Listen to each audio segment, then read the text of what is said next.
All right, Gustavo, you can begin whenever you want. Okay, do we have right? Okay, so I think if as we should do, maybe like all the speakers, if they have their cameras available, and if not, we can do. Okay, thank you so much. This is awesome. Okay, so first of all, hello to everyone. Thank you for being here. I would like to welcome you all to the third session that we're gonna have today of the International Forum of the Ayoka Fellowship, its fourth phase. And today we're gonna talk about youth empowerment. This youth empowerment session is quite relevant because we're gonna focus on the leaders of today. We're gonna focus on the leaders of tomorrow, and we're gonna focus and try to discuss which is the current scenario that we have both in Europe as well as in Africa. We're gonna try to discuss which are the main programs and maybe the main policies that have been useful to the moment, maybe that could be replicated. And at the same time, we're going to discuss how the future looks like, what we could do, what could be beneficial, which are the initiatives that we could take to actually foster the relation between Africa and Europe in terms of youth empowerment, how we can create a better scenario for the current young generations and the next generations to come, how we can have a fruitful situation for everyone. And then we're gonna try to discover through our fellows, which is the work that has been done until the moment in terms of youth empowerment through their initiatives. So today we have for us, as we have been introducing, two excellent speakers and also two other fellows of the Ayoka Fellowship that have focused on youth empowerment. Without further delay, I would like to start introducing our speakers of the session, that they will bring their expertise. They will try to engage in a discussion so we could all learn and we could all hear which are the main ideas that they have, their experience in this field, and how this could be applied in the future. So first, I would like to start with Luisa Osman. Luisa Osman is a dedicated international cooperation officer at the European Commission's Director General for International Partnerships, DG INPA, focused on communications, youth, gender, inclusiveness, and culture. Luisa, with extensive experience in building strategic partnerships with Africa, is a specialist in this area and has made significant contributions to the European Union's cooperation initiatives in the region. Luisa has 2 master's degrees, one from the prestigious College of Europe and the other one from Leiden University. These degrees have equipped her with a wealth of knowledge in international and European law, international relations, and development cooperation. As an international cooperation officer, Luisa's work at the European Commission involves designing and implementing projects aimed at promoting development cooperation between the EU and African countries. She's passionate about advancing the social, economic, and political development of the African continent through strategic partnerships. Luisa is an accomplished professional who has built strong relationships with key stakeholders and partners across Africa. She's an excellent communicator with outstanding project management skills, which have helped her to deliver successful initiatives in the region. In the end, Luisa's deep understanding of the African context, combined with her expertise in international cooperation, has made her a valuable asset at the European Commission. She's committed to promoting inclusive development, gender equality, and human rights, which are key pillars of the European Union's development cooperation strategy. Thank you, Lisa, for being with us today. Thank you. Thanks for the kind introduction, and thanks for inviting me. Happy to be here. Thank you. Then I would like to pass on to our second speaker, Benson Onyango. Benson Onyango is the founder and team leader of Generation Agenda, a youth-led organization championing youth empowerment, as well as a policy advocacy for youth employment, sexual reproductive health and rights, and leadership in Uganda. Besides being a YALI RCEA mentor, he has also championed a number of youth projects under Restless Development and Action for Fundamental Change and Development. And he is also well appreciated by global grant makers such as the Pollination Project and Global Youth Mobilization, with whom he has been a grants awardee and now supports them as a grant reviewer. Currently, Benson is a National Youth Task Team Leader, African Youth Partnerships at Restless Development. Thank you, Benson, for being with us today. Thank you so much. Thank you for inviting me. It's indeed an honor to be here. Thank you. Thank you. And now, in order to finish this introduction, as we have introduced first the speaker, we can move on to our Ayoka fellows today that we have with us here. I will start with Daniel Akinjise from Nigeria, from the project, who has the project and founded the Empowerment Youth Africa. Empower Youth Africa is a youth-led initiative founded in 2020 to help victims of COVID-19 inflicted with jobs lost to acquire skills for survival and helping youth living in underserved communities acquire relevant skills for career and entrepreneurial growth. After, we would have the opportunity to hear more about his project, and we could hear from him his experience and how this project has been growing. Furthermore, Daniel is a licensed human resource professional who has been recognized by a great and wide range variety of international organizations. Maybe we could highlight the United Nations as an outstanding volunteer award in 2020. Daniel is a passionate about youth development, environmental sustainability, good governance, and capacity building. Thank you, Daniel, for being with us today. Thank you for being here, and we will look forward to hear from your project afterwards. Thank you so much for having me. It's a pleasure.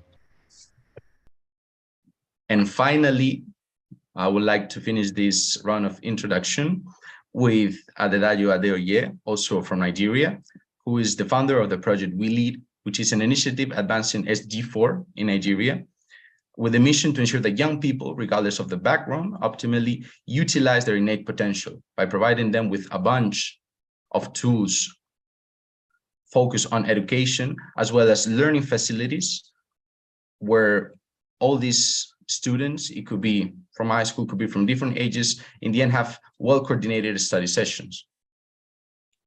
Then we could have the opportunity to hear more from the project We Lead, how it's going on, which are the results, how has been the process, and also their experience in the Ayoka Fellowship. And moreover, Adedayo is the founder of We Lead Initiative. As we have seen, as we have said before, he's a graduate of pharmacy from the University of Ibadan in Nigeria, and has a diploma certificate in science laboratory technology. Adedayo is passionate about helping young people optimally utilize their potential so they can live fulfilled lives. And as well, he's very passionate in providing people from rural communities with good access to affordable healthcare. So thank you, Adedayo, for being with us today. It's an honor, and also we look forward to hear from your project afterwards. Thank you very much. Thank you for that introduction. Thank you.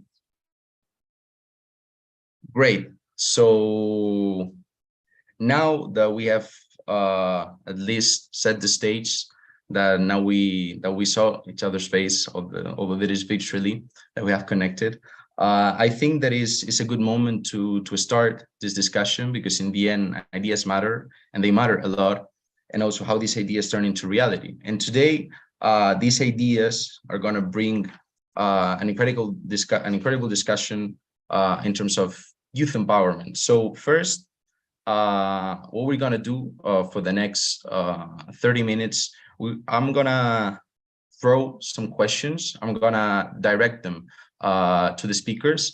And of course, in case you have a specific idea regarding to the topic or to the question itself, you can jump in after the intervention of the speaker, because what we want here is to have a free flow of ideas, have a good and very comfortable and safe space of interaction.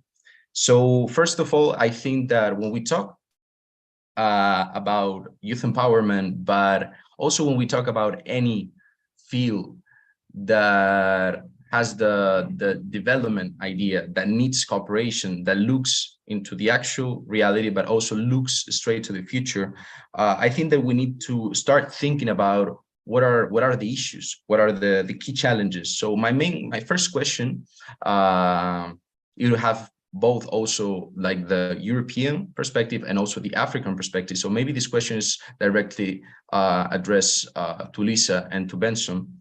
The first question is, what are some of the key challenges facing young people in Africa and in Europe today? And how can we work together to address these issues and create a more equitable and prosperous future for all? Maybe Luisa, would you like to jump first? Yes, thanks very much. I can start.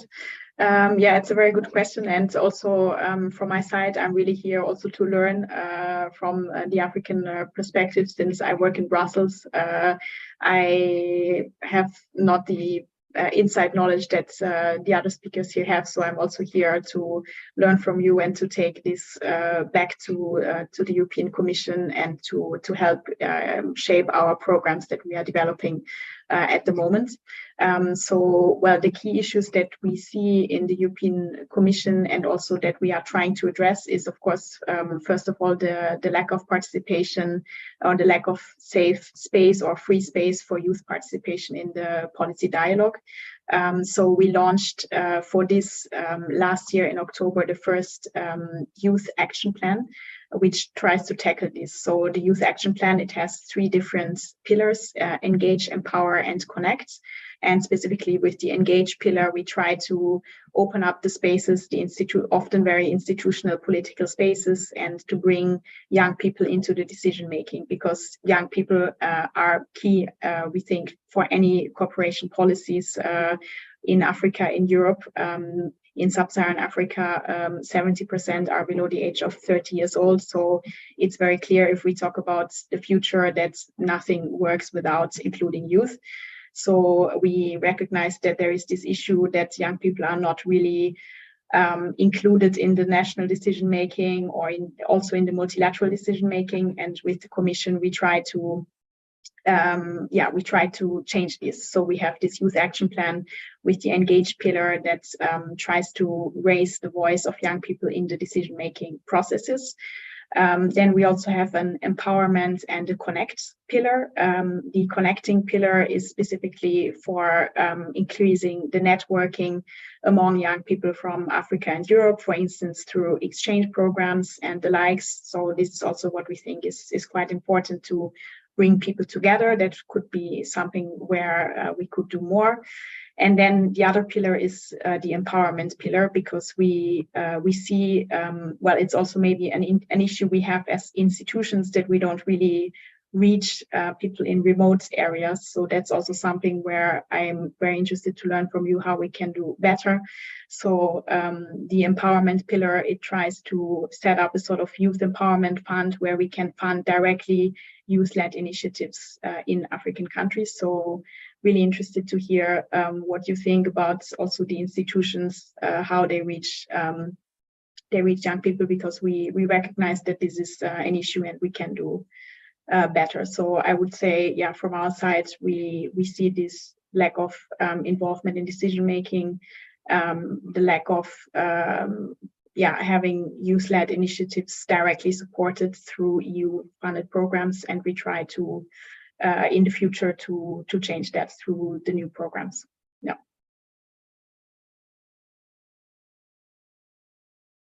Great, thank you for your answer, Luisa.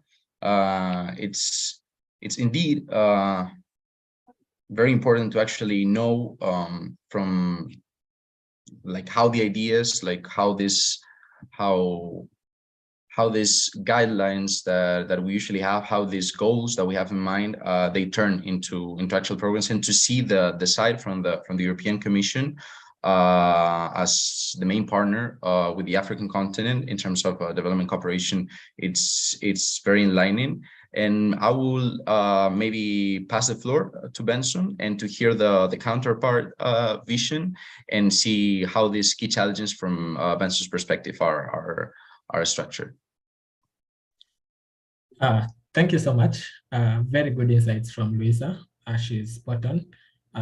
Speaking on the perspective from Africa, yes, it is indeed true that the young people do not have the safe spaces. We lack a platform to participate. That is true.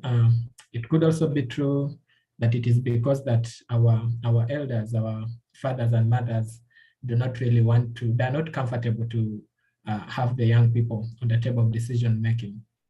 And of course, this brings in light the problem that young people in Africa face, which is inequality and discrimination. The young people are discriminated when it comes to the bit of decision making. They're not allowed to participate. But also, if you look at the gender perspective, especially for women, young women, they're also barred by cultural norms, traditional norms here, where you find that women traditionally are not allowed to sit with men when it comes to discussion of affairs that affect the community. So we can say that discrimination and inequality plays a big role. We also have some cultural norms that state that young people cannot sit with elders when they're discussing issues of importance. In Uganda here, we have the Bagiso tribe in particular. So you only consider the man when you're circumcised. And if you're not circumcised yet, you cannot contribute to any affairs of the community. So that's a big part. But the biggest problem that we face in Africa here as young people, of course, is poverty. There's poverty all over. And because of poverty, we are unable to access resources and even to participate in some of the civic activities. You realize that when it comes to leadership, the politics of Africa has been greatly monetized to the extent that as the young people, the youth in Africa who do not have the financial muscle to outcompete the already wealthy and old counterparts, they cannot compete favorably, and that's why you'll see that the young people are not found on the tables of decision making. When policies are being made, the young people are not there, because when it comes to time to participate in some of these competitions, they're unable to do so because they're poor. They do not have the resources. Yes, so it is something that we really need to look at. Of course, second to poverty, we have unemployment in Africa. The young people are greatly unemployed. In Uganda here, the young people are over 75% of the population. But we can also authoritatively state that over 60% of these are not engaged in meaningful employment. So I believe that our counterparts from the European Union have been doing a lot. And I'm glad to hear that you want to now start channeling the support directly to youth-led organizations, because this means that the young people will be at the leadership of implementing these programs other than waiting for the final decisions. Because in most cases, the young people are only waiting for the final decisions to be made for them, and they only have to participate as beneficiaries, but they do not play a role in decision making. So I'm looking forward to seeing how the European Union works on this. Thank you. Well, I think that somehow the synergies just from the very beginning are starting to appear, which is great, because in the end we see that the actions, although geographically we could be at a great distance, the ideas and the momentum is getting us closer. So I think this is very relevant. In this sense, I will maybe, since I think we have enough time to discuss, I will maybe ask both Daniel and Adayo, if from your perspective, also within Nigeria, from your different regions, what are these challenges that you see that maybe could somehow match the ones that we've seen before, or maybe some other challenges that we can adapt to these challenges scenario that we're drawing right now? All right. Can I go first? All right. Thank you so much for having me. Just wanted to say that again. I want to say thank you to Louisa and Benson. Benson, I think your volume was a bit low, and though I got your point and you made so many points, I just wanted to start by saying that a lot of problems young people face a lot of challenges in Africa and in Nigeria, one of which is access to education.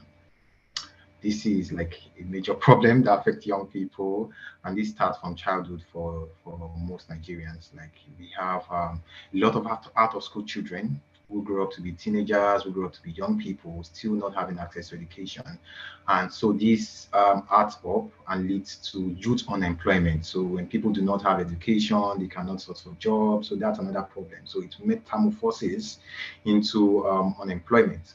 And of course, when young people do not have unemployment, when young people do not have employment, they tend to go into violence. And that's another major problem that affects young Nigerians. And so you recall that in 2020, or yeah, 2020 thereabouts, there was a major issue in Nigeria, which is the protest, NSAS protest. And this is because young people didn't have jobs. And so people started profiling them. They started engaging in certain kind of jobs that people profile them for.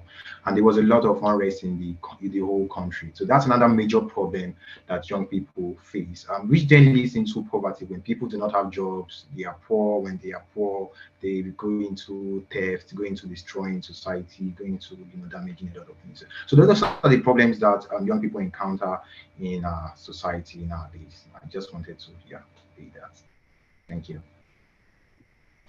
Thank you, Daniel. In the end, as you mentioned, this correlation is like a chain of command, right?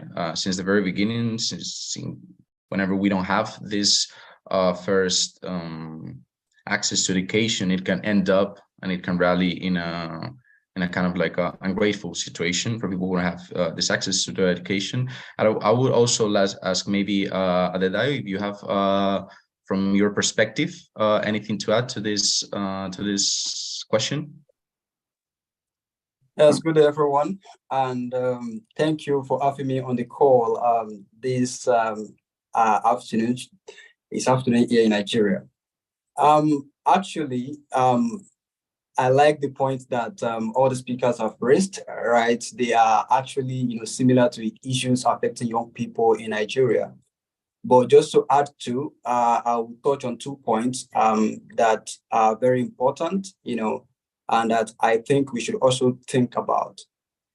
And I'll first come from the lack of encouragement, for entrepreneurship, in the country, because now if you're talking about unemployment, the best approach is to solve it is either through government creating jobs or people creating jobs for themselves, right? So, and one of the problems that we face is that, government is not able to create enough jobs, to cater for people here in Nigeria. And also people that want to start their own businesses, they are having issues with access to some things, trainings, access to loans and funding that, that should help their business idea, because, it's not just about idea alone, you need fund to come in to make your idea, come to life. So that's one aspect of it. And I like the other aspect, though this aspect has been touched by the speakers, but I just want to, add something to it. And is the aspect of youth alienation, lack of youth, representation on the decision-making table. And, in my research with Ayoka Fellowship, what I got to realize is that lack of representation actually breeds a lot of issues. One of them is that there's this feeling of, we are not interested in the running of affairs on the country. They don't see us as very important, to the decisions that affect our life.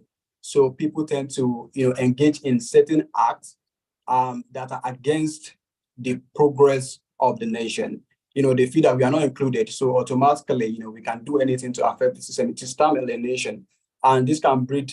And one other thing is that by the time these people start feeling like we are not involved in the decision making, but when election is coming, these people recruit us to be part of election talks and all of that are very rampant in Nigeria here.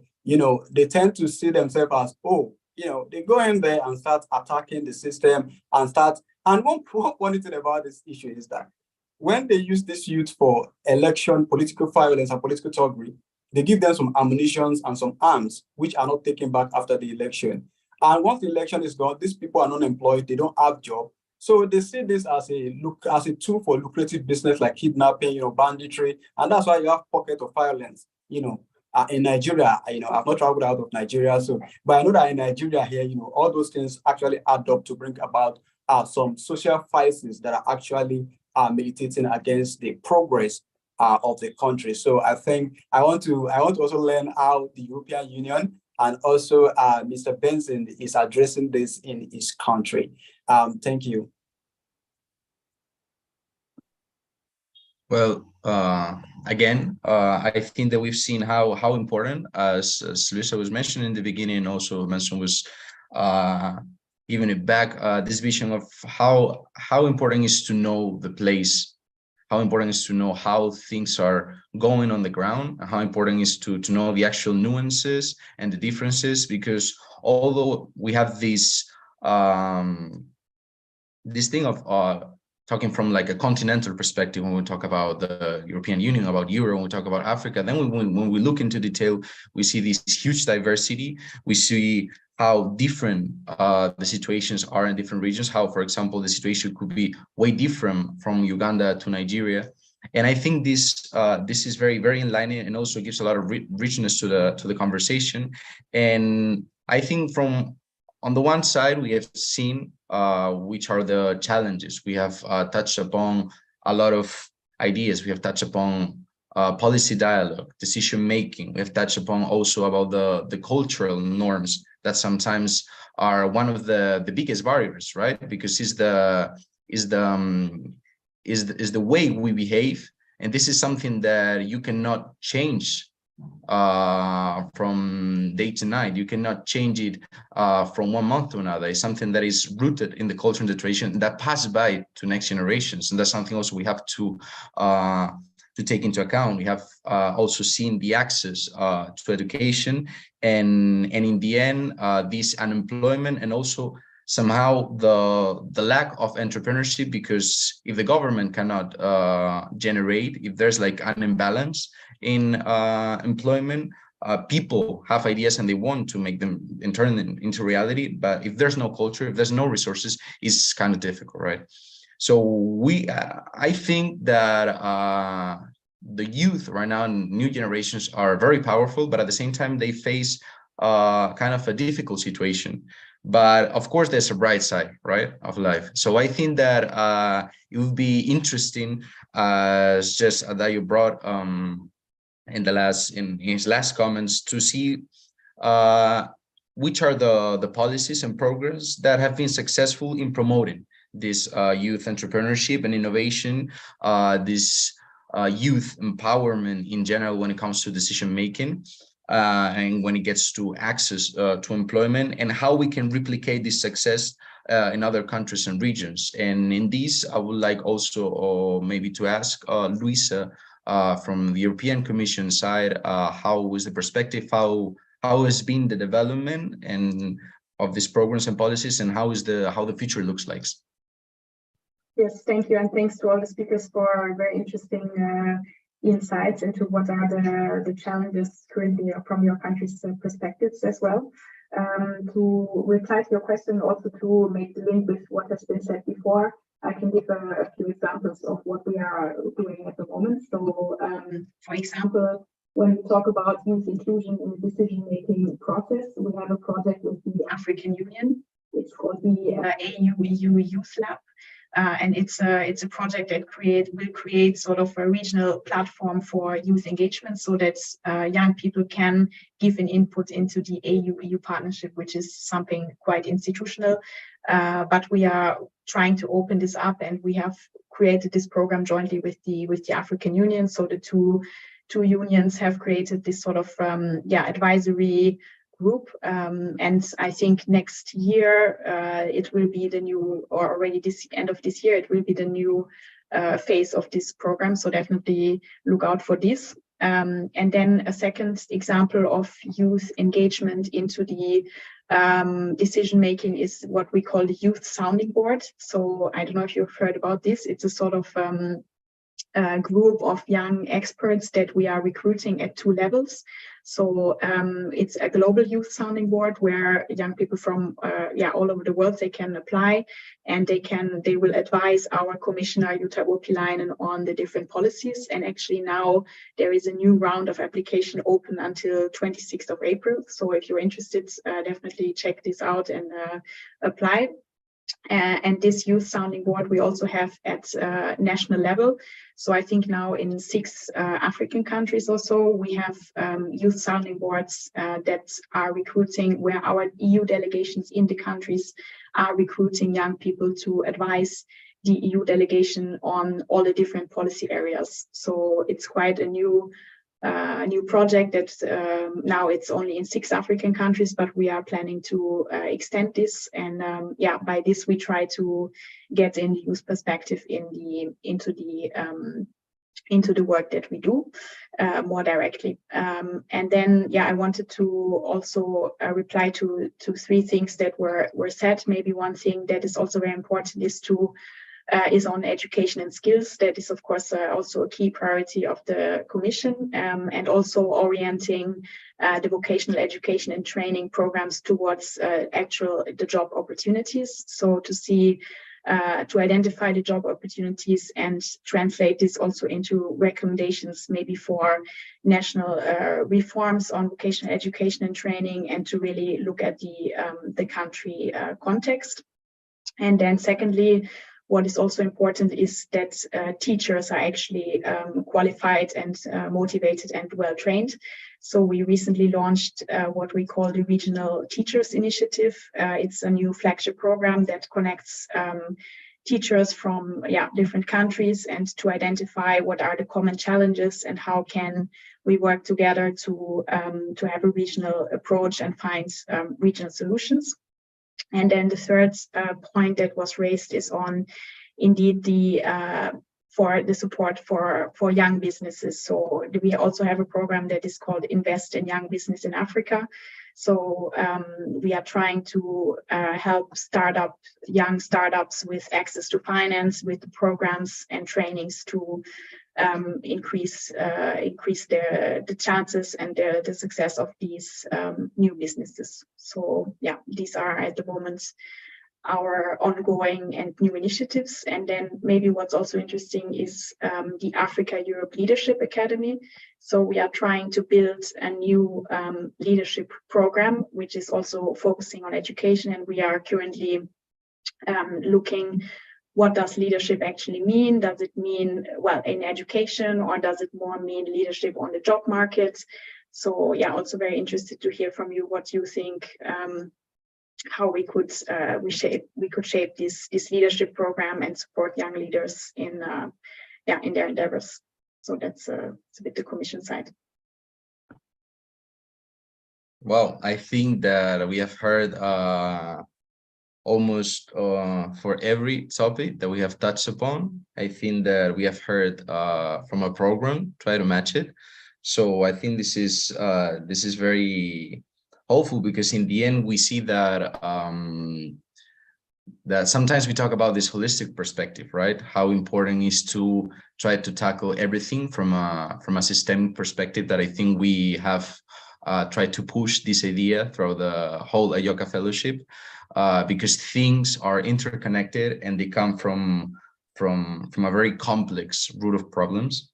So I think in the end, from an institutional perspective, taking into account the issues, the actual issues on the ground, and try to do more of like a network or a spider network approach, where everything's connected in the end from different parts, I think is very, very important. I'm sure that people in the audience, as well as the fellows that we have with us today, will be very interested in a lot of these initiatives and pass this information on to their colleagues.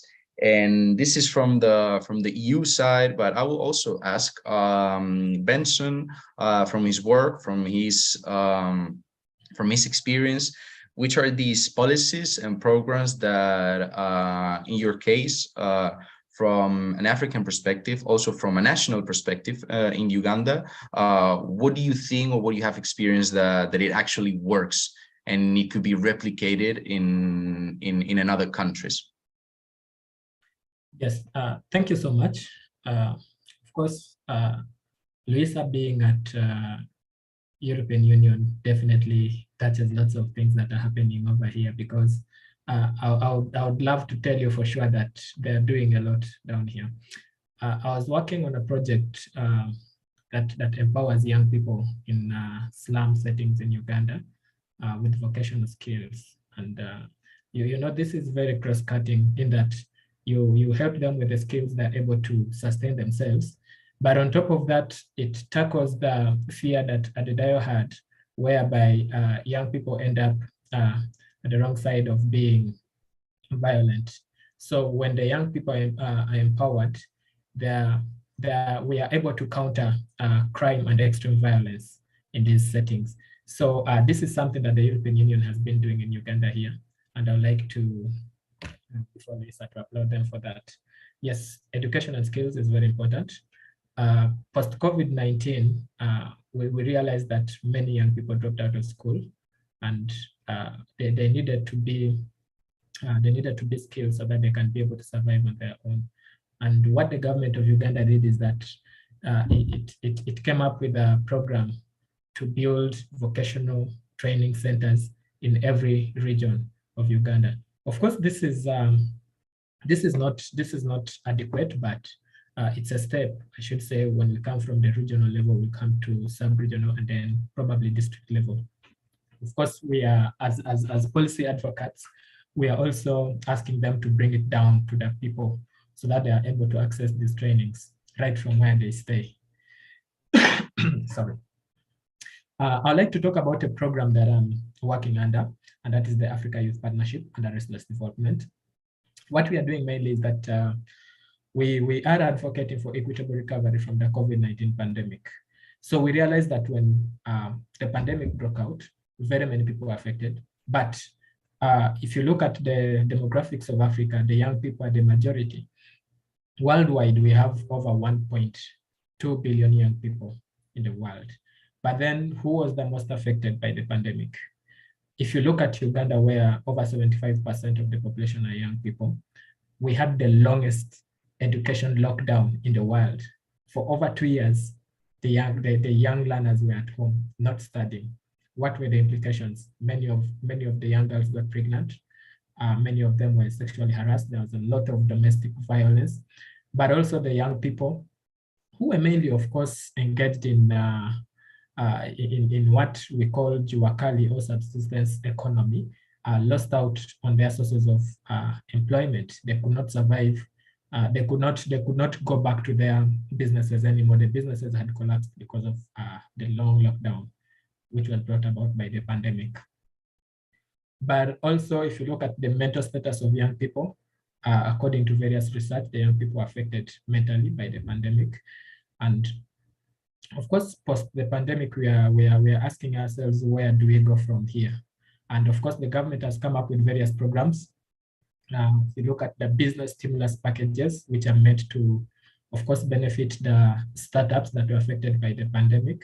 But what are the requirements for you to access such funds?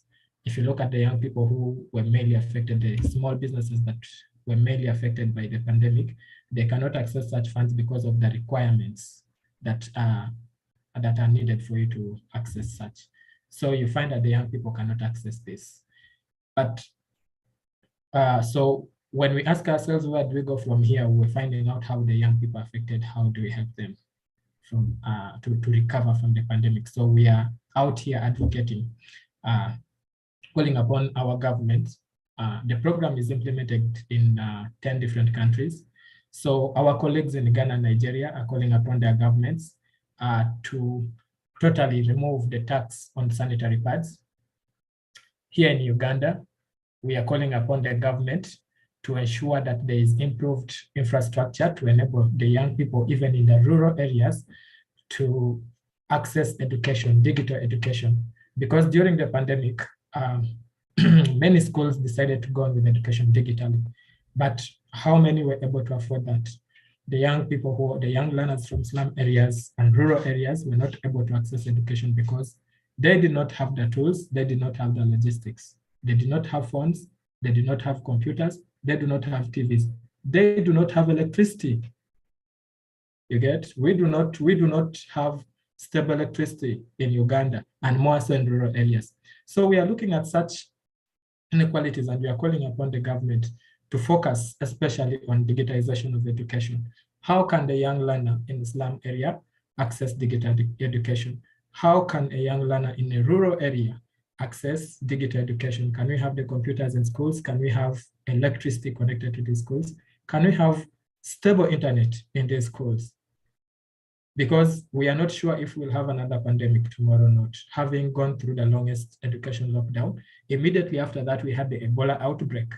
And this is something that made us learn that we had not prepared ourselves for the next pandemic, leave alone epidemic. Because after the COVID-19, when the young learners had just resumed school, we had the Ebola outbreak, and they had to close schools in some of the districts in Uganda again. So we had to learn from this. So under the Africa Youth Partnership, we are here in Uganda. We are calling upon the government to improve on the access to ICT for young learners so that they can be able to learn digitally, just like their colleagues in rural areas or well-to-do families. Of course, this now addresses the issue of inequality along with that. But if you look across the continent of Africa, of course, we have a number of policies that are on board to ensure that the young people can thrive. I was through my research under the Africa Youth Partnership, I was able to learn of a policy in Rwanda, and that is the entrepreneurship development policy. This policy mainly aims at ensuring that the young people, the young innovators, the young entrepreneurs can thrive. So what they did is that they made sure that innovations are not taxed, but rather they are supported to thrive. So this is just one way of supporting startups in the country. And also the African Development Bank. The African Development Bank has a program for young people, and that is the Jobs for Youth in Africa initiative. This initiative, of course, aims to promote employment among young people with the aim of enabling at least 25 million young people access meaningful employment by 2025. This is a good policy program by the African Development Bank, and it is already working. We've seen it in various countries of Africa. And we have the Africa Union Agenda 2063. This one is closely supported by the European Union. And of course, this policy recognizes the need to have young people involved in when it comes to entrepreneurship and innovation to ensure that there is sustainable job creation in Africa. That is for the Africa Union Agenda 2063. Lastly, I would like to talk about the Africa Continental Free Trade Agreement. This is an important policy for us here, the young people in Africa, because when we have free trade, free movement of goods and people across Africa, we as young people who are looking for jobs, we as young people who are looking at innovation, we are looking at trade. This is a very good policy for us. My reservation is seeing how the African Union will go an extra mile in ensuring that whatever is agreed at Addis Ababa is implemented down in every partner state. That is my only reservation, but on paper it's a very good policy for us. Thank you. Back to you, Gustavo. Thank you, Benson, for bringing your experience, and also for bringing again the national and both the regional, right? Because in the end, as we have seen, usually governance structures are dependent on the territorial structure, dependent on the competencies. We see that, of course, resources, when they're planned, and actions, when they're planned top down, usually don't match the requirements, usually don't match the needs And usually the ideal of a policy, the ideal of a program is not fulfilled, right? Because how can we ensure education during COVID, during a lockdown, if there's, as you said, no stable electricity? Or maybe somehow, how can ensure the free mobility of goods and people? As we have seen also, this is something that we discussed during the first session of the International Forum, how the biggest trends of migration usually within Africa are intercontinental. It happens between countries. So how we can ensure this mobility, how we can ensure that if you don't have the opportunity in your country, you can move to the country next to you or to a nearby country to find a better life. So I think this is very important. And we have Adedayo, who has raised his hand. So maybe you have a comment, Adedayo?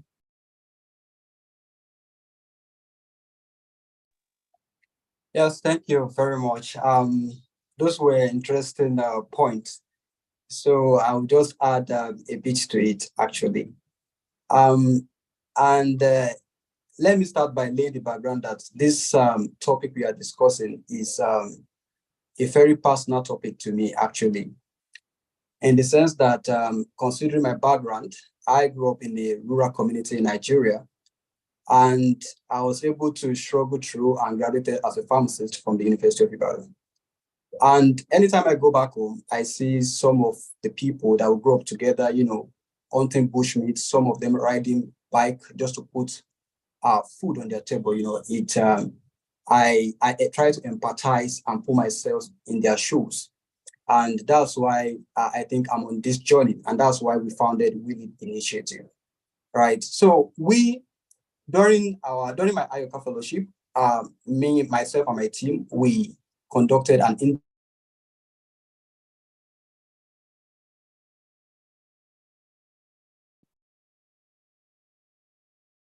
I don't think if it's only me, maybe we have lost Adedayo for a bit. Okay. Maybe I think he was introducing also somehow his experience in a yoga fellowship, and we lead. So I think that maybe what we could do, since we're more or less reaching the planned point of the session, where we had an amazing discussion. I think we brought up a huge amount of topics. Usually when right minds come together and they have a good brainstorming and there's free flow of ideas and everyone can jump into the conversation, I think topics start to interlinkage, start to show how the reality actually depicts, right? Because I think we have come through the African side from a very systemic and holistic perspective, touching upon from the African Union to the national situation, Nigeria and Uganda, and then we go into the rural and local communities, as it has been introduced, and also as Adedayo was mentioning. Then we have also heard how the situation looks like from the EU perspective, which are the most pressing issues from the institutional perspective, how an institution like the European Union actually understands the challenges, because this empathy, this win-win relation, these one-to-one somehow relationships, they need to happen. They have to be respectful, they have to be fair, so they could be sustainable in the long term, because that's the main idea. And mainly when we talk about youth, because we talk about the leaders of today and also the path for the people of tomorrow. So I think it's a very nice moment, since we have set the stage, since we have touch upon what has been working, what is the programs and the policies that are going on right now, and also some ideas on how to solve this issue. So I think it's a very nice and smooth transition to the point where our fellows have somehow the opportunity to present their initiatives, because we were talking about initiatives, we're talking about projects, we're talking about ideas, and we're talking about empowering, and we're talking about how youth could be empowered. And I think both Daniel and Adayo actually represent both in-person youth empowerment and also boost youth empowerment through their projects. So it's like double youth empowerment, if you want to put it that way. And I think that what we could do somehow to actually also let the audience know maybe how we're gonna work. Each fellow would have the opportunity to present their project for 10 minutes, go through it, take time, explain, go into the details that they think that they could be interesting, both for the speakers that we have today with us, and also for people who could be in the audience. And after this 10-minute, no worries, I will take care of the time. You can go a little bit forward. There's no issue. But in case it gets out of hands, I will kindly let you know. So maybe we can, after this each presentation, in this case there are going to be two, there's going to be more or less a 15-minute round, right? So they can somehow, the speakers ask you, go into the details and let you know what are their main questions regarding your project, also to get some ideas on how maybe they could incorporate them and in their daily work. So Daniel, if you want, you have the floor. You can start. Oh, before we start, we have here Adayo. Sorry, Adayo, I think we lost you before. We're sorry, but it's okay. Since you were, just to do like a very quick updating, since you were also introducing We Lead, and we're talking about initiatives, and also due to the time, we have decided to start with the presentation of the initiatives. We're gonna let Daniel go first, then you go, and then you have these questions with the speakers, just to have a good and nice conversation about your projects. All right. Thank you so much, Gustavo. I want to say thank you to the speakers as well for sharing their information about what you're doing in their portfolio at the moment. I'd like to start by first saying, in Nigeria also, there's this policy that was introduced, which is the Not Too Young to Run bill, which actually allows young people vie for political positions if they want. And I think the age start at 25. So that might be something, one of the policies that we use. Having said that, I'd like to go straight into my project, which is known as Empowered Youth Africa. Empowered Youth Africa is a youth-led non-profit that started in 2020 during COVID-19 pandemic. But before I go fully into what the project is about, I'd like to state the problem and why the problem for this particular project, the problem that we see or that have noticed that made me go into the project. And in the course of my fellowship with Ayoka, we were made to go into like a research kind of activity where we did community research, understanding what the problem is about in the area of national problem, community, and all. So I will narrow down to this. There is an increase in the rate of unemployment globally, and Africa isn't left out. The International Labour Organization estimated that the global youth unemployment rate reaches 13.1% in 2017, meaning that about 221 million young people between the ages of 15 to 24 do not have access to education and unemployment or training. Bringing it out to Africa, so when we bring it out to Africa narrowly, it's a continent blessed with human resources, however, incapacitated with its young people not having access to affordable and quality education. And I talked about this briefly when I was giving feedback to the question. This is strongly what is responsible for lack of access to quality education could be underdevelopment, unemployment, robbery, and unrest. If African countries must move from the state of underdevelopment into development, they must start considering how to invest in their youth through sustainable innovations and reforms in our educational standard. and all. As a nation, Nigeria particularly is a nation of about 200 million people, and half of our population is consists of young people, right? And it's no news that Nigeria records about 13.9 million unemployed youth, mostly living in underserved communities and that do not have access to quality education and skills for livelihood. Having given that background, I'd like to give you an intro of how and why I started my project. So in 2020, COVID-19 happened and a lot of my friends lost their jobs to COVID. Like I had friends who work in the bank, they lost their jobs to COVID, right? They were told to go home because of the company couldn't work at the moment, and so some of them were probably called back. And so what I did first was a friend of mine reached out to me to say, look, my girlfriend lost her job, but I would like her to learn graphic design because I feel if she learns graphic design, she can support our business and do all this PR and social media posting with that, and that will boost our business. So I took up that task, and I was able to train her for a month in graphic design. It was a paid gig, right? I got paid about 30,000 naira to take her that course, and I realized that after that 1 month, she was good in graphic design, and she started to do it herself. She would do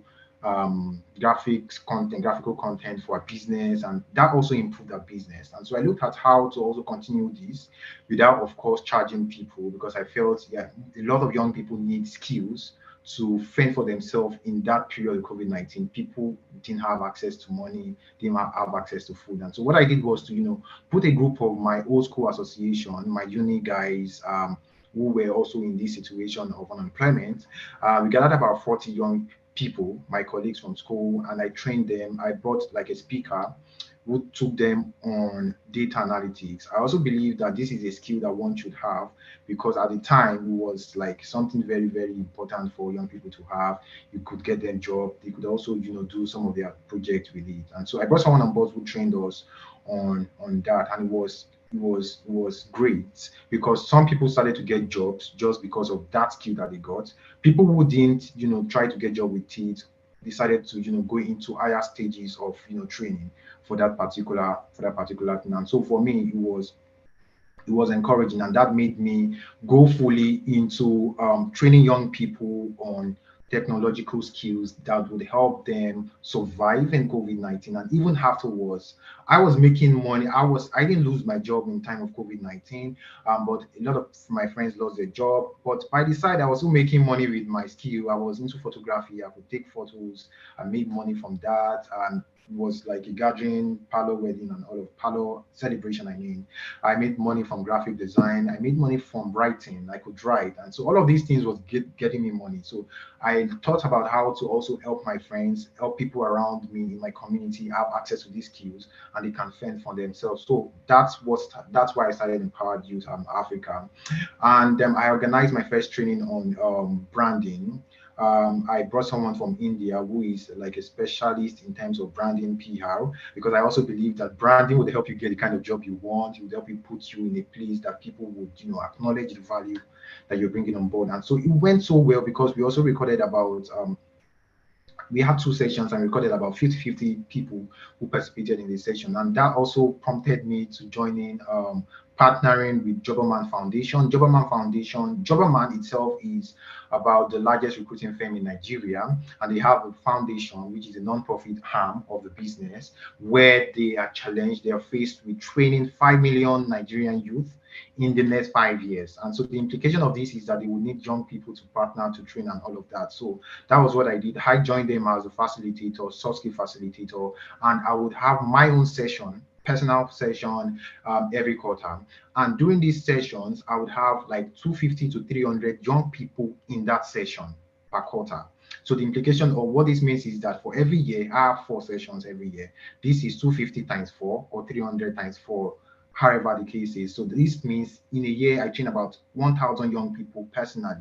We have a lot of facilitators, but personally, I train about 1,000 people personally. And I've been on this program since last year, which makes it like 2 years now. So basically, it means that in the last 2 years, I have personally trained 2,000 young people. And why I decided to leverage on this partnership is because of my connection with a mentor that Ayoka gave to me.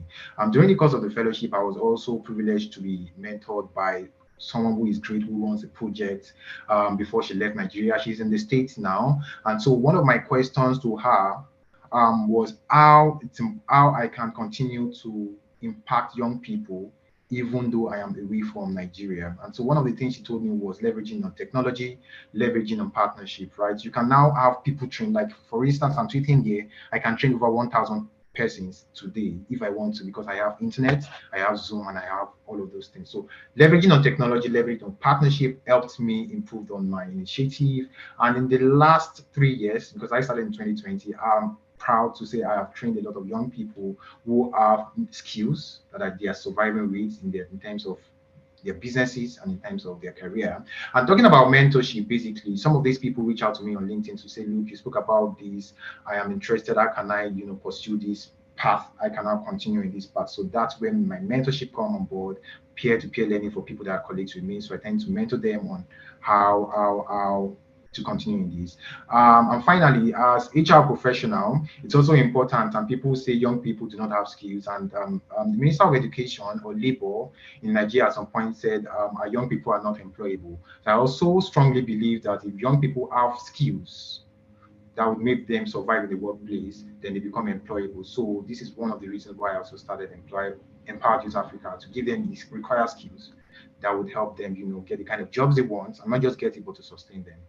Thank you so much for this opportunity again. I appreciate it. Of course, thank you, Daniel, for this introduction. Thank you for these insights on how your project somehow has impacted, because I think when we talk about measurement, right, one of the points I remember during the different stages of Ayoka Fellowship, when we talk about numbers, I think it's are very powerful, right? When you look at it, when time goes by, and you look about the people that you have impacted, you look also, you listen, you hear the testimonies of the people, and how reconforting is to see that the problem you saw one day, the problem you identified, had somehow helped you see or created an actual opportunity and a project for the people to try to overcome the same issue that you had and the experience in people around you. So thank you so much. Now, since we have heard about your project, I was wondering if maybe Luisa or Benson have any questions about the project itself, about maybe the beginning, about the development through Ayoka, about how it is going on now, what are the future steps, or any kind of recommendations. If you have any thoughts, Luisa, Benson, feel free to go. Thank you. I think I would like to go first. You're doing amazing work, Daniel. I'm really proud of you. Me and you share something in common. Here in Uganda, I train young people in vocational skills, especially in how to make leather products such as shoes, bags, and wallets. But I have faced a number of challenges in my works. I would like to know if you're facing any challenges in your work. Thank you so much for this question. And before this session, I actually planned on answering this because I know you probably ask.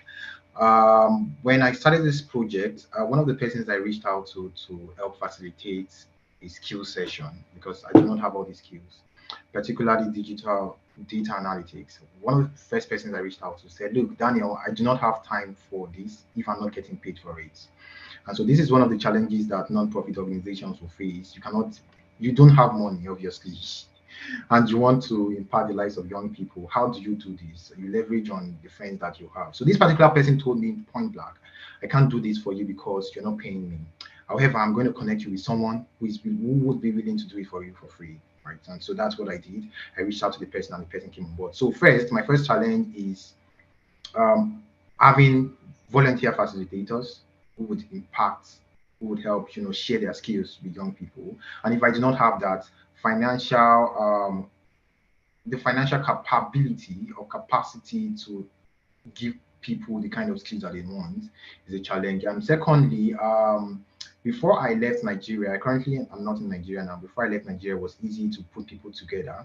But right now, having to physically gather people is a challenge. And so that's why I talked about leveraging on technology. So right now, I use my computer to train people. And it's been working well for me. I mean, in the first few months, it was challenging because it was hard getting people. And you spoke about this point as well. Most people do not have access to internet. People who have access to internet, some of them do not have access to electricity. Some of them do not have access to computers. So that's challenging too. People you want to train, people who need these skills do not have basic basic amenities, basic gadgets to take this training. So that's challenging too. But as time went on, it became easier because you could now connect people to say, okay, you've taken this training before.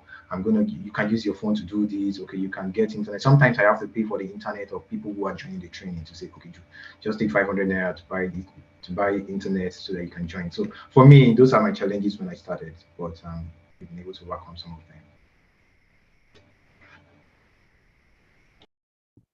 Great, thank you for the question, Benson, and also thank you for the answer, Daniel. I think indeed when we started the conversation, when we talk about a topic as we did at the very beginning, and now we're going deep into the initiatives and the parts of our fellows, talking about the challenges, right? Talking about, because that's what moves us forward. Whenever we identify an issue, whenever we find a solution, then we take the next step. And on this side, I will also maybe ask Luisa if she has any ideas, questions that she would like to ask Daniel. Yeah, Daniel, thank you so much for your amazing insights and the great work that you do. It's super inspiring to listen to this. So thank you so much.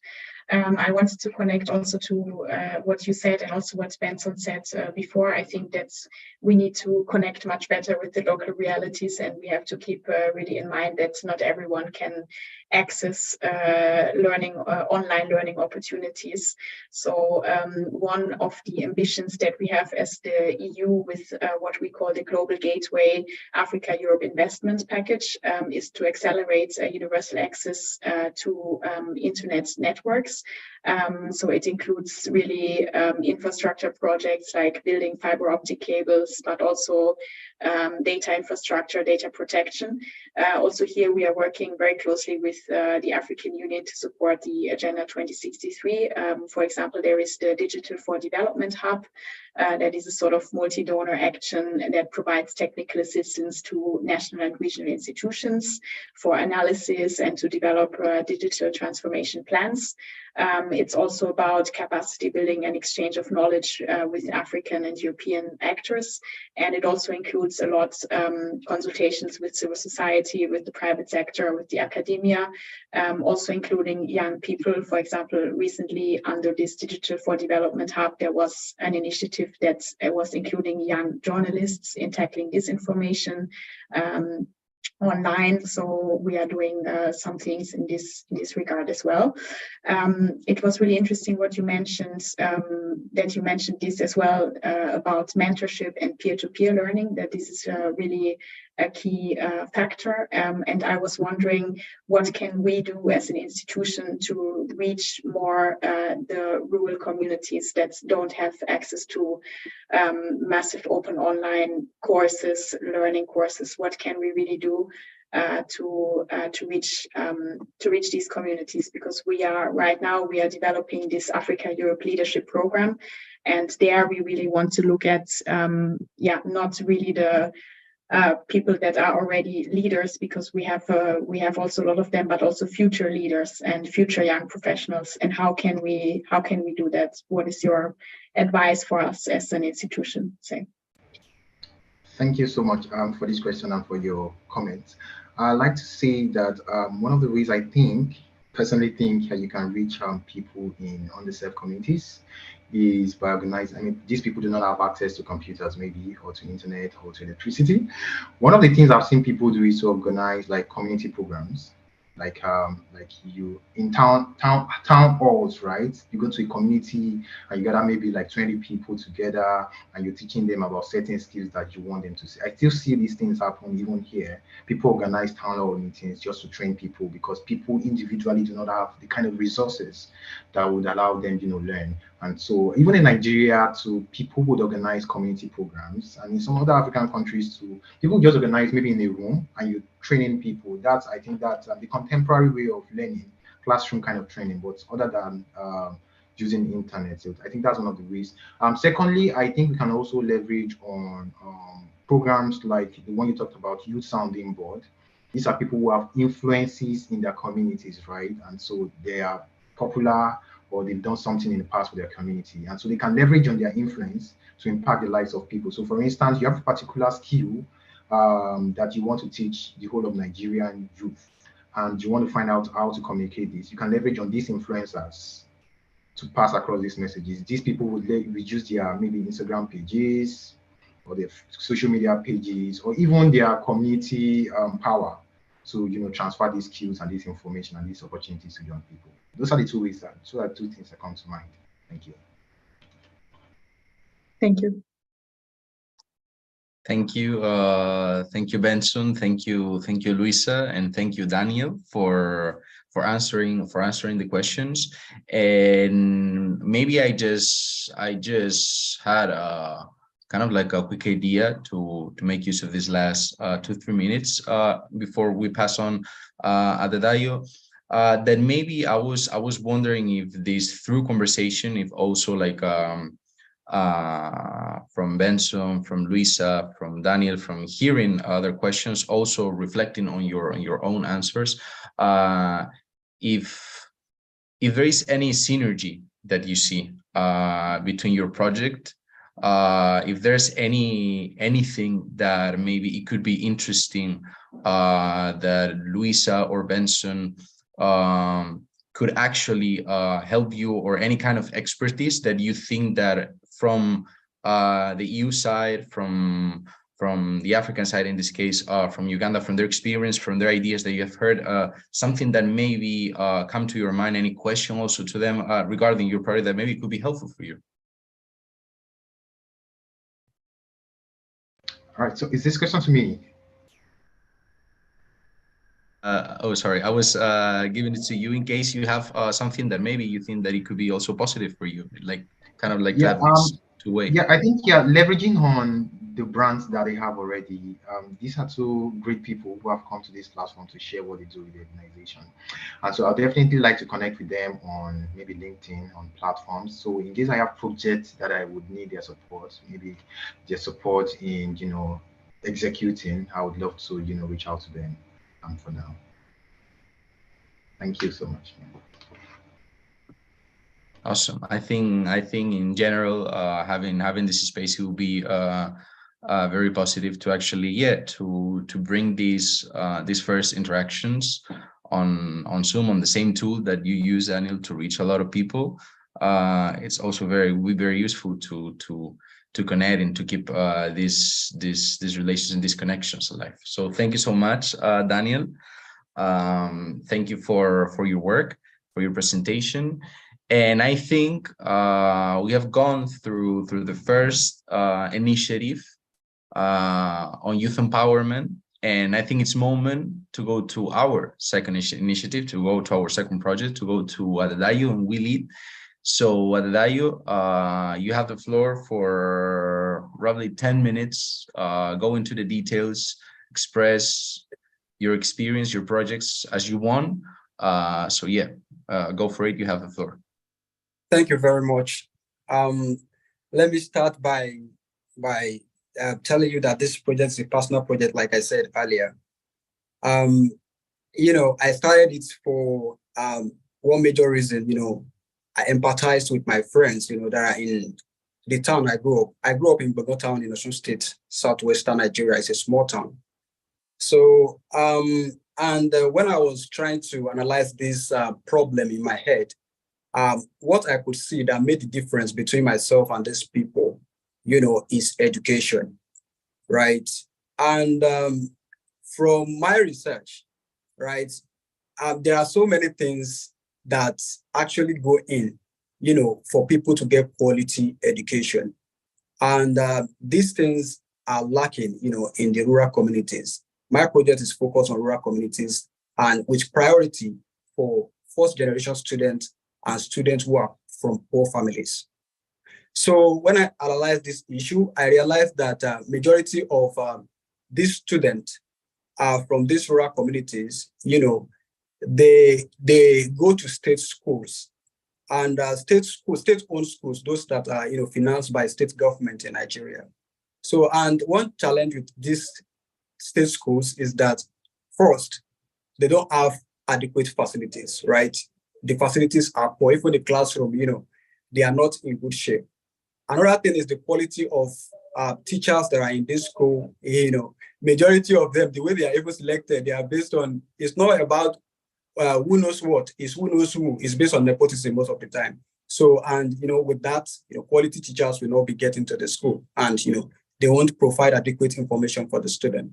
I also realized that that the schools, the libraries are not well equipped, and also the students themselves, they are not motivated because they see people that have graduated from school, coming back to the same town, riding bikes, they don't get job, unemployment, and all of those things, they are there. So what we came up with as a team, I have a team of 5 people who are carefully selected. And, I say carefully selected because, it's a non-for-profit. And I realized from the start that there is going to be a problem with funding. That's number one. And also to get some people to handle things. So I look for people that have connection, that have influence, that can have people in their network that we can easily reach out to, to support our project. So we gathered these people and we thought about it together, and we came out with 4 objectives. So the very first objective that we are focusing the initiative on is to provide academic support, for these young people. If you have to use textbooks and all of that, we are going to get it from people and then, support the students with it, right? We also want to support them with finances. What we realize is that majority of the of the families in rural communities are poor. According to statistics, majority of them are living below the poverty line. That's $1.73. So that is a problem. They couldn't finance their own education by themselves. So we try to support them with the token that we can gather from people. So we try to support them financially. Another thing that we realize is that these young people, I don't know, but maybe by the virtue of the background where they grow up, they don't even understand the language of instruction in school. Language of instruction in Nigeria is English language. And I want you to agree with me, that majority of these young students don't even understand the English language. And once you don't understand the English language, there is no way you are going to understand what is being taught, in English. And I got to know this because in 2019, I went to volunteer to teach chemistry as a university student in a local school. I am studying pharmacy. I don't have business with education, but because of my passion, for young person's development, instead of going to volunteer at the pharmacy, I went to my town to volunteer in a local school to teach chemistry, and this gave me a broader view of what the problem was all about. So I realized that the communication, the language of instruction, it's not well understood. And these people, these students, what they just did, even the ones that we assume were brilliant, usually cram the subjects, they will cram the content and come and pour back for you inside the exam. So you just laugh as a teacher and just, try to understand the problem, understand the case of the student. So the third thing is that we realize that this system, yes, it's bad. The resources that are coming in, they are poor, they are inadequate. And what are they turning out? They are turning out a half-baked student, right? These students don't end up passing their final exam to transit into our institution. So that becomes a problem, And we were like, so if these people, they don't pass the final exam, they don't make it to universities or tertiary institution, what will they be doing, right? They don't have enough skills to, to fend for themselves. So what we are trying to do is to skill them up, maybe bring, some kind of tech skills for them, or even writing skills, public speaking skills, all of these things, so that they are engaged and they don't, involved in social vices. They don't, The last thing that we are doing is to provide mentorship for these people. We understand that they are discouraged. They have seen people in the communities that went to school and didn't get a job. But we want to tell them that, oh, with entrepreneurship, you can get job, you can skill up, you can use your skill to make money and all of this things, just to put their morale. So we are like distance brothers and sisters to them, provide them with all this, all this information. And what is really helping our initiative is that I grew up in a rural community, right? And I understood the culture and the behaviors of elders and the influencials in the community. So we try to, before we go into a new community, like last year around July, we organized a project for 4 schools in rural communities. So I leverage on the people that I know and the kind of cultural relationship that exists there, the manner in which you greet these people, the manner in which you engage them. What some people just need in those communities is sir. What some people need is that good morning, sir. If that sir is not there, they can't you as rude and unfit to carry project, and they won't support you. That's and they will say something that can affect your project a great deal. So my understanding of rural community, I think that's an advantage for me, to be able to carry out that project. So I won't tell you that because it's a very difficult project actually, because you have to go there physically, because these communities are facing the issues they are the speakers before me have spoken about, challenge of electricity, all of these things, and technology cannot work in rural community. I'm sorry to say in Nigeria, as I know, because they don't have light and they don't have access to computer, you understand, for 500. But I'm happy to say that since we have started, we have organized orientation program for schools, and we have been able to reach more than 100 people through mentorship. And we even supported 3 students with cash prize for their academic, because I said it is part of our objective to support talented students with cash prize.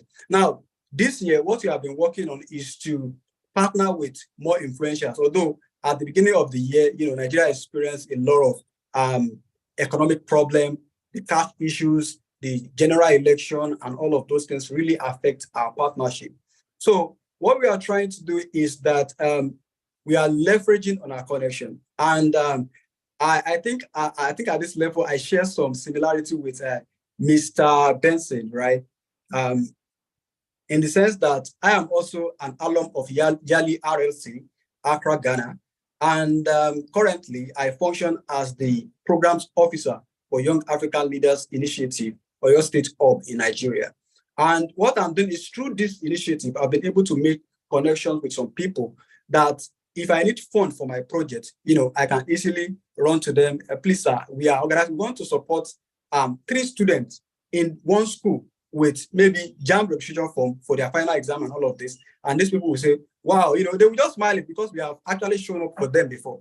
One other thing I would say is that I like to show up for people. If you invite me to facilitate a program for you for your initiative, I'll facilitate because I know that if you are not available to facilitate my own program next time, you will easily connect me with another person, that can facilitate my program. So those are the leveraging on connections, ensuring that we have quality team members, team of influencers and people that know what they are doing. Are things that are helping our project, and I see us making huge impact in the near future. We are really, the level in which we are now, we are gyrating at a very, a very impactful level. And by the end of the year, when our progress report is out, it will be very, very awesome. Thank you. Thank you, Dadayo, again for explaining the whole journey. From targeting and really personally from your background, understanding how rural and local communities work, what are the challenges that they face, how you structure the whole project, what are the incentives, what are the main objectives, what you plan to do, and also, as you said, of course, it's not only about the numbers, but also about the quality. You could have both, but when you talk about the targeting, that you make this long life impact that you try to, because also the resources that are not available for the people that profit from your project It's really amazing to see the passion and the impact. So again, same process. I'm sure that Benson and Luisa again have some very good questions. So I would like again, whoever wants to go first, you have the floor.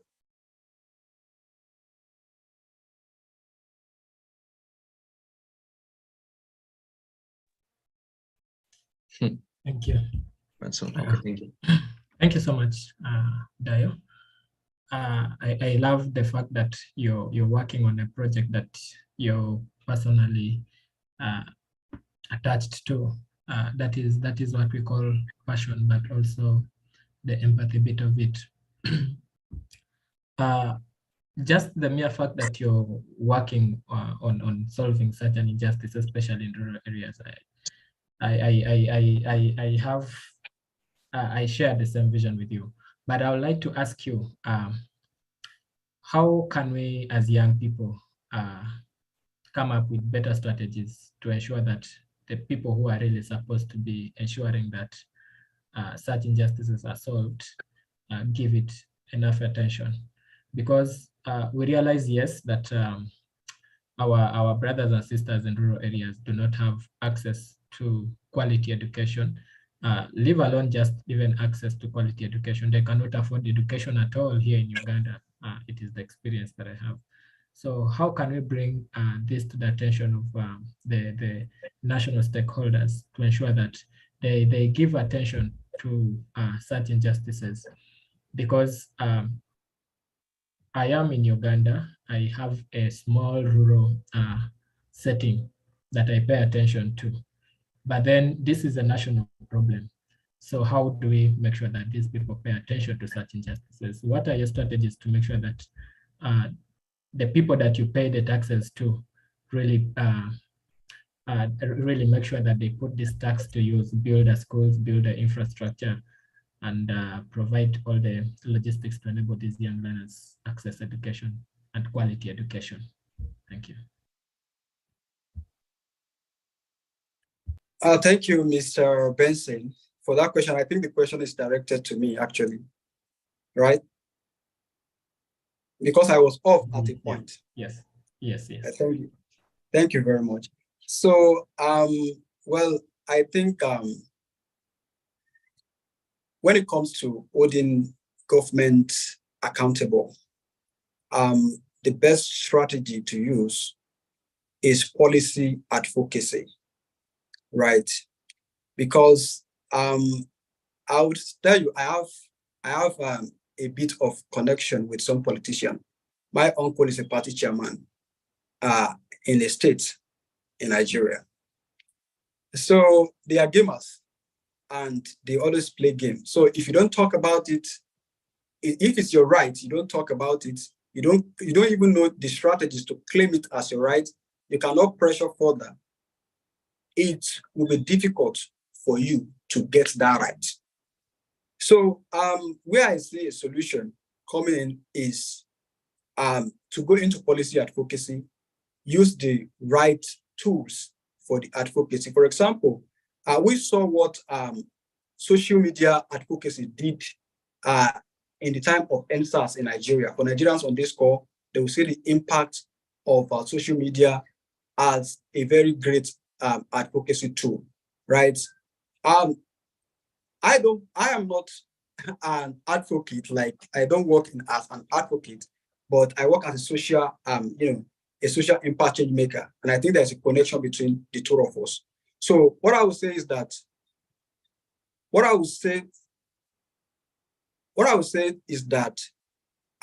we should focus more on advocacy, to solve this issue, because these resources, especially in a democracy like Nigeria, majority and a federal system of government, majority of the resources are centralized and are with the federal government and maybe some with the state government. We need to speak for our rights. We can harness the power of social media. We should make people see the problems that these people are facing in their community. I remember there was a time in Lagos State in Nigeria.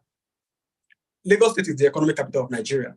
So there was this issue. They saw some students, there was a video on social media at that time. Some students were doing assembly in the morning inside flood. So there was flood, and these students were there, having their morning assembly. You understand? So when someone put this video on social media, that immediately caught the attention of Lagos State government. And I'm telling you that that particular school was sanctioned, right? So we should intensify our advocacy skill. I'm not saying it's going to be easy, but we should intensify, we should pressure them. And I'm very sure that we are going to get a positive result. The fund is in their hand, and it's like they hold what belongs to us. So we must know how to get it back. Thank you, sir. This is awesome. Great question, and indeed great answer, Adedayo. So Luisa, jumping in, of course, is your turn. Any question, any comment? Thank you. Yes, thank you. Again, very interesting project, and thanks for sharing everything that you do.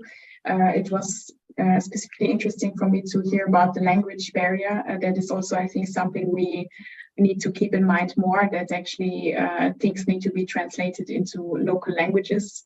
So yeah, very important point there. Also, you mentioned the importance of teachers training. So again, I wanted to mention that we have recently launched this regional teachers initiative because it is indeed estimated that there is a need of 15 million new qualified teachers by 2030 in sub-Saharan Africa, and that 1 in 3 teachers in the region's current workforce actually lack the minimum required qualification and training. So also together with the African Union, we launched this project to tackle this shortage. So the initiative will contribute to regional and national education and teacher reforms and cross-country collaboration, as well as peer-to-peer learning in the region, so that in the end there are more well-trained and motivated teachers. So a key to improve learning outcomes and transform the education systems. So yeah, we also as the EU, we see that there is this issue, and we are trying to tackle this together with our African partners. The questions I have, it's really interesting from your experience at the international context and really also the local context. What are the specific subjects, topics, or areas of skills that you think people need to be specifically supported on?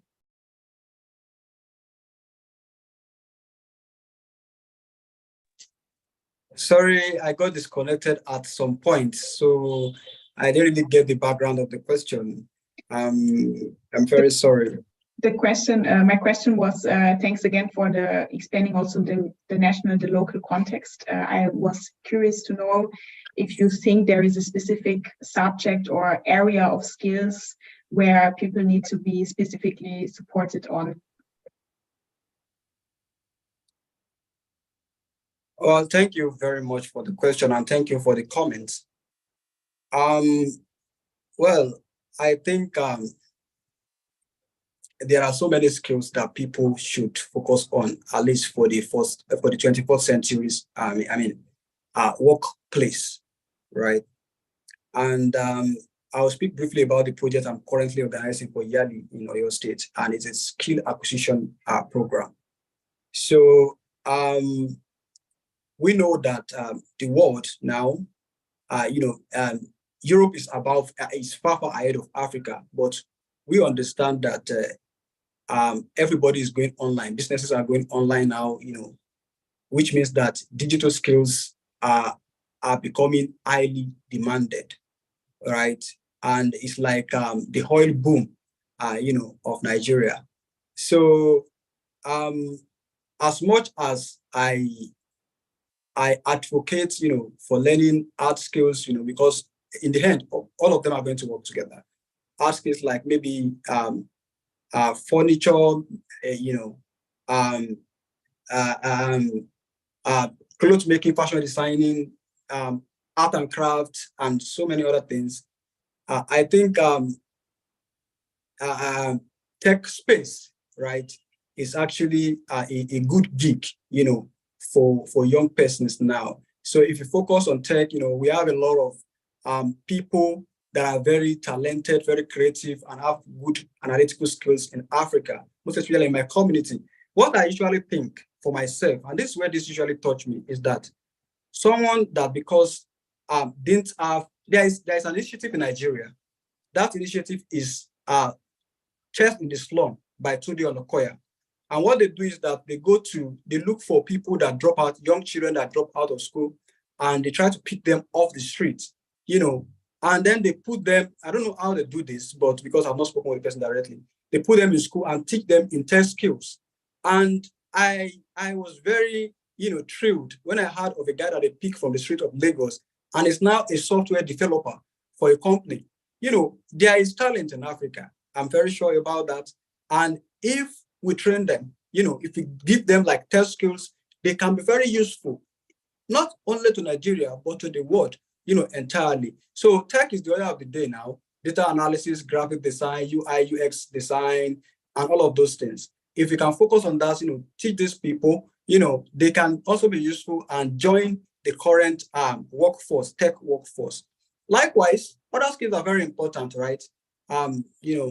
Carpentry is very important because if you don't have tables and chairs and all of those things inside your room, you know that you are missing something. So all these skills are also very important. But I feel that nowadays, 21st century, right, tech take priorities. And also, the skills I've seen in my time, as a young person working with people, is that most especially working in a social initiative that we have teams, is that young persons that I've worked with, some of them lack teamwork skills, right?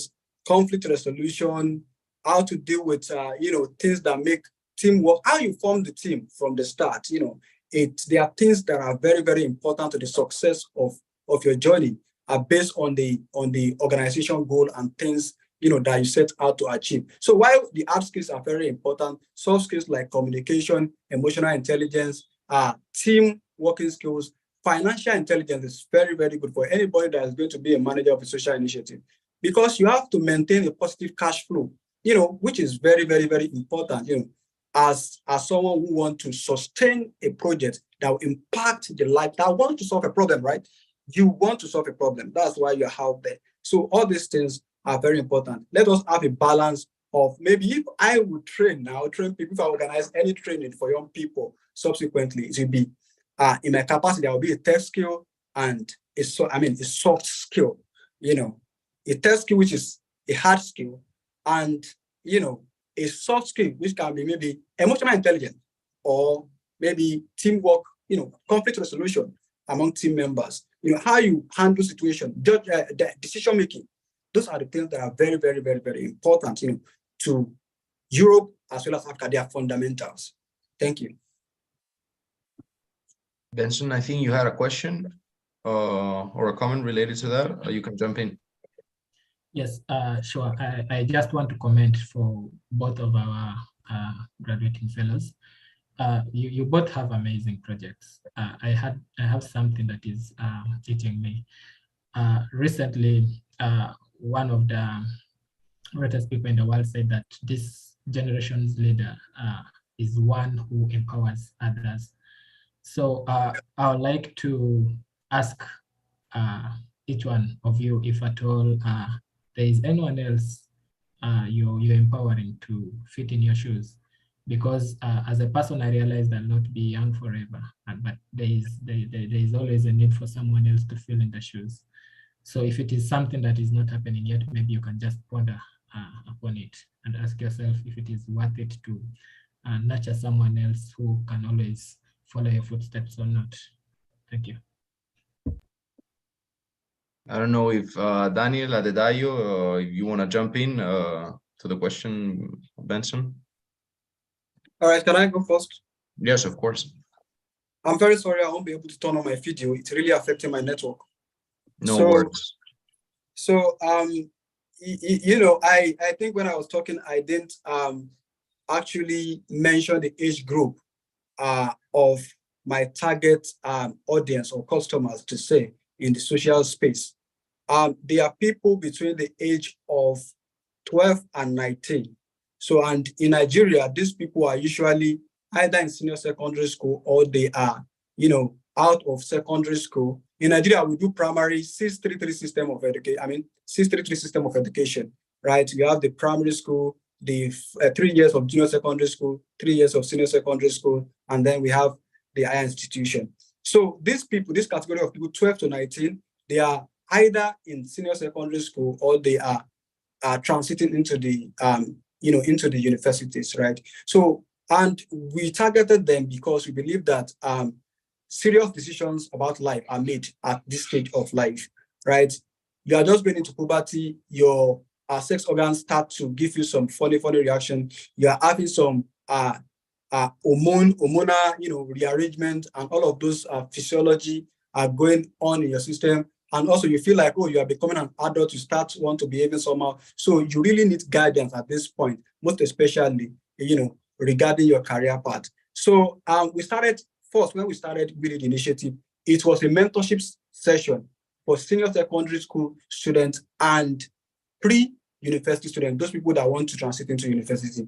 And then we try to teach them on purpose identification, and skills that are needed. We try to use, and we were very strategic about the kind of examples we used. So most common, we use people like Nelson Mandela, Maya Angelou, Muhammad Ali, Jack Ma, all these people, so that they are motivated. They can see themselves as change makers. You don't have to be in social space before you can be a change maker. Someone think one day and think about Google and revolutionize technology. You understand? And revolutionize how things are being done, how businesses are being done. So we try to, let these young persons know that they are the agent of change in the future in whatever space they want to, either banking. I am a pharmacist. I practice as a pharmacist in Nigeria, and also I practice as a program manager, right? I am a pharmacist. That doesn't mean that I'm not changing the world, right? Not everybody has to be in the social impact space. You can be in the banking and be changing the world. You can be the one that will bring about the next disruptive e-commerce platform. So many things can be. So we focus on these people. We want them to catch them young so that they can make decisions, good decisions, informed decisions, about their career, instead of falling into hands of those brothers that would integrate them into the negative, to the bad society of people that are perpetrating stuff. Look at the age stratus of Boko Haram in Nigeria. These are very, very young guys. Some of them are 17, 18, and these people are given ammunitions, to kidnap people, to perpetrate violence, in the society. So our focus, if you would call our project another name other than Will It will be Catch Them Young, because what we are doing basically is to catch people young as they are transiting from childhood through puberty into adulthood. So that's what we are doing. Thank you, Adedayo, for your question. I see one hand raised. Masika, I would like to give the floor first to Daniel in case he wants to react to the question, if you're actually empowering someone that maybe in the future would fill in your shoes. And after, we can also sweetly smooth to a last round, give the floor to the audience to any question they could have. But first, I'm gonna give the floor, Daniel, in case you have any comments regarding this last point that we're touching upon.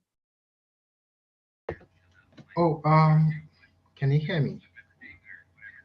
And you can see me.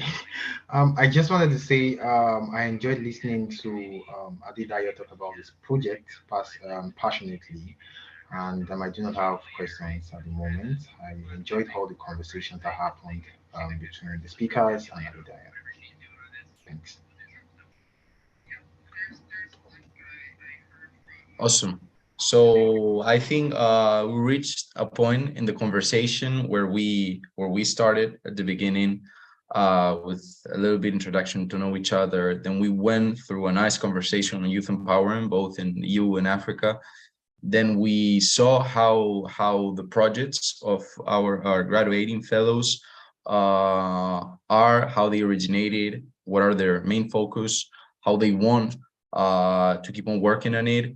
We have seen some very insightful remarks and questions from our wonderful speakers. And finally, in this last 15 minutes that we have, I would like to open the floor for questions.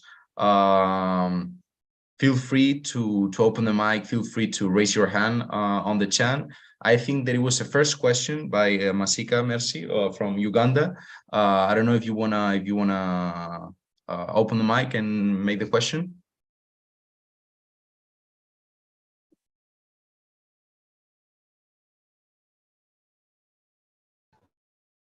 Hello, hello. Can you hear me? Yes. Hello. Yes, we hear you. Good evening. I'm happy to be part of the call.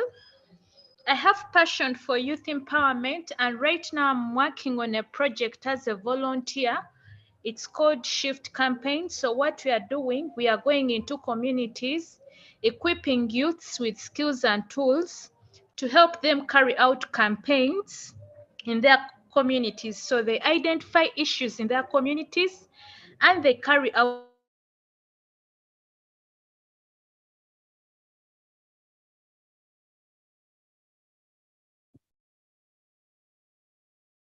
Masika, I think that we cannot, we're not able to hear you very well. Maybe if you want to type the question on the chat, that will also work.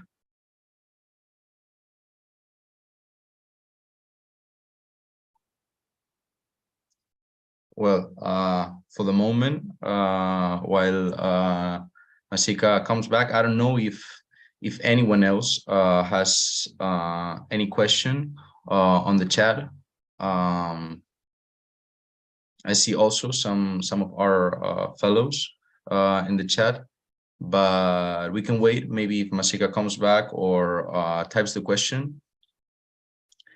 But definitely, I will maybe have one last question to wrap up, and I was wondering maybe how this kind of initiatives, how this kind of youth empowerment projects that you've listened to today maybe could be supported from both an institutional perspective from the EU and also from a national perspective in Uganda. Where do you think is the place of these kind of initiatives that you have heard of today?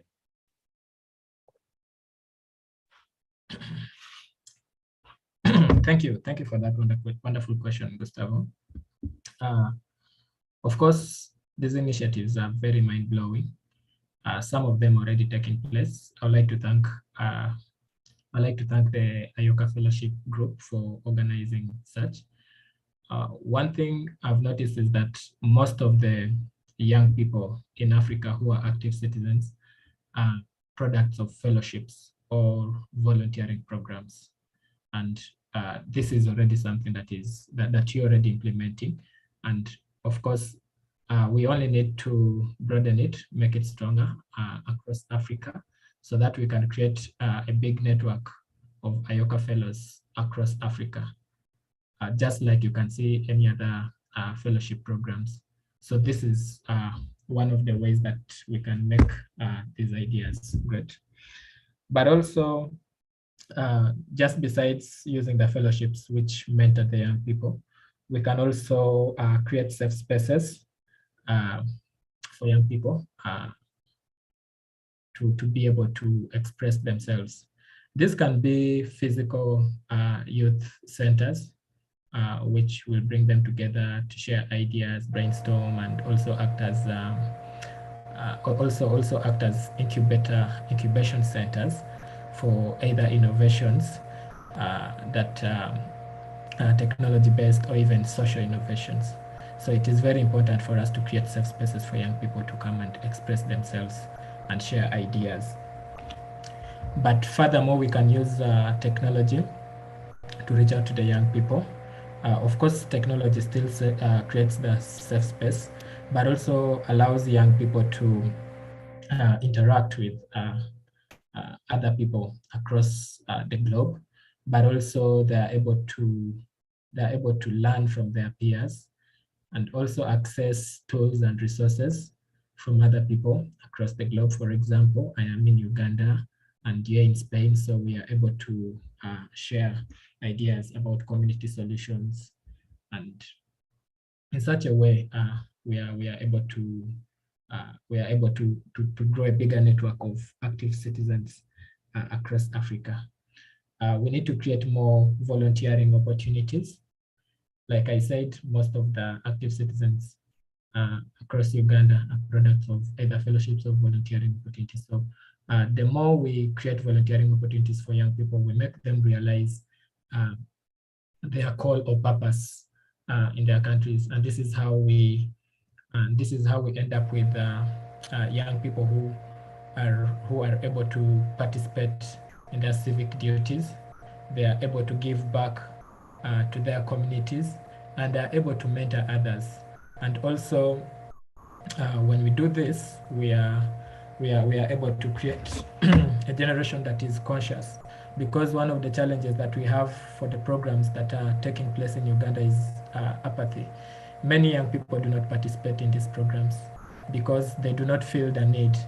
But if young people are made aware of their responsibilities in the community, they easily participate in these programs, either initiated by the government or other actors. So those are some of the ideas that I think would bring on board. Thank you so much, Benson. I don't know if Luisa, do you want to add up something? Yes, I think it was a very interesting session, and thank you so much for sharing all your experience. I learned a lot, and especially from the European Commission level, I think we need to really recognize that the solutions are already there, and youth and young people are in fact already the leaders, and we need to support them more directly through education and through the funding of youth-led projects. And I hope that in the future we will get to this point and have a more direct approach to support the youth-led initiatives and ideas, because clearly, once again, with all your projects, it was very clear that youth are really the link with the local communities, and we need to recognize this much more and have a much more direct support system. And also, to add to what Benson said, is that we need to have spaces.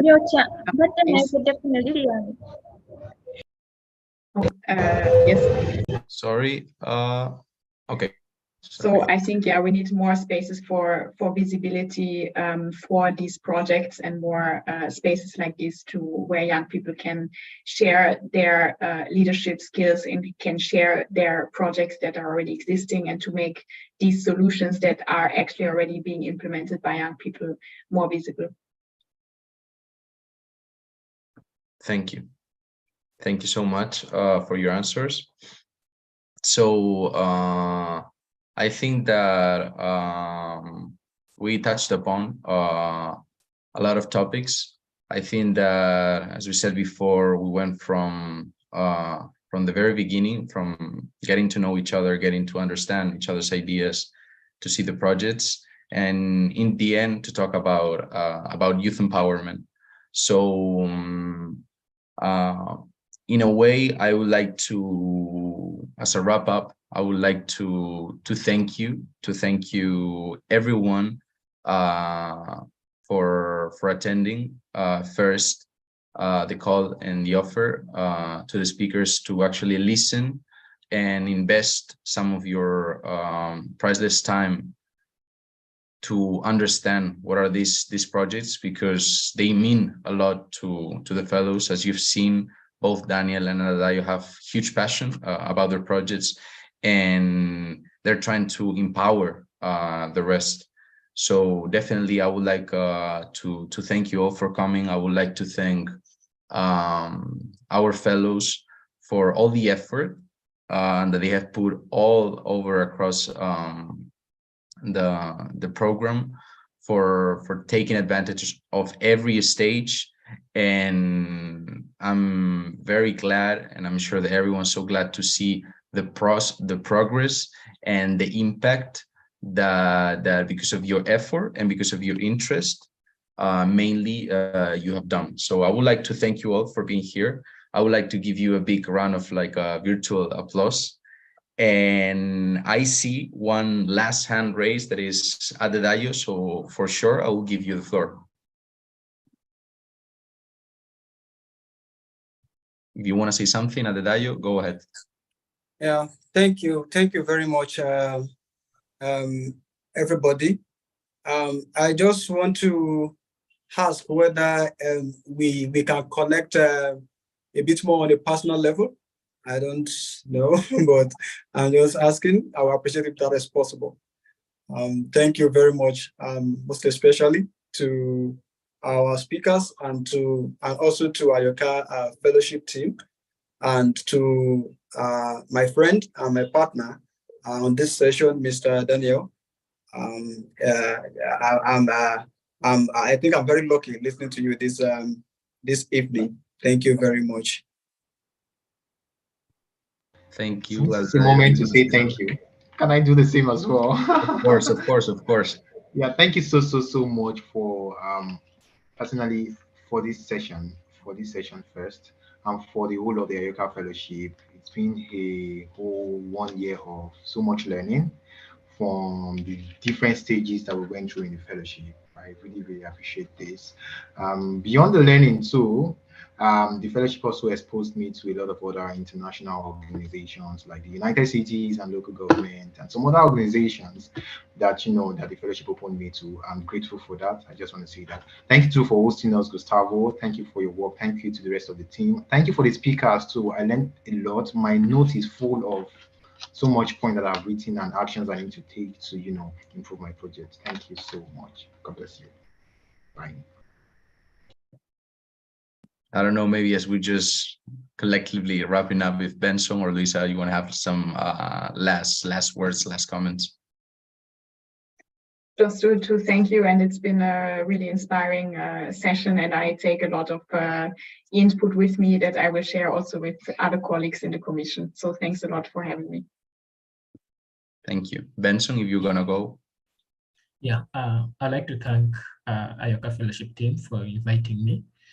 It's not every day that we have opportunity to speak to fellow young people. I'm really honored. Thank you to my boss. I just want to make a shout out. He managed to join, Mr. Boniface Venetius. He's with us here. He took his time. I'd like to thank him for that. Thank you, Luisa. It's been great having you. Like we've discussed, we are looking forward to having the European Commission implementing what we've talked about here. To the fellows, yes, every dream starts with a dreamer. Keep going. Thank you so much. Well, I think with this beautiful round of goodbyes and thank you messages, I would also like you, as I said before, thank you for being here, having the time with us. I see a last hand raised, but because of time constraint, what we could do, Masika, if you want, you can forward us your question, and we will be pleased to have it and give it an answer back to you to pass it. So yes. I just wanna to let all the audience know and all the people, of course, that is here with us, that we have just reached or passed by the half of the International Forum. We still have some more sessions, and tomorrow is our 4th session, and it's gonna be on business, innovation, and e-learning. We're gonna have 3 of our great fellows with us. We're gonna talk about business and innovation and e-learning. It's gonna be from 6 to 9. You're all more than welcome to join and to keep on learning from their projects. So as we say, thank you so much. Hope we can keep on building on these first connections that we have made during this session, that you really enjoyed your time. And that's it. I hope you have a very good rest of the day. And goodbye to everyone. Thank you. Bye. Bye bye. Bye bye. Bye bye.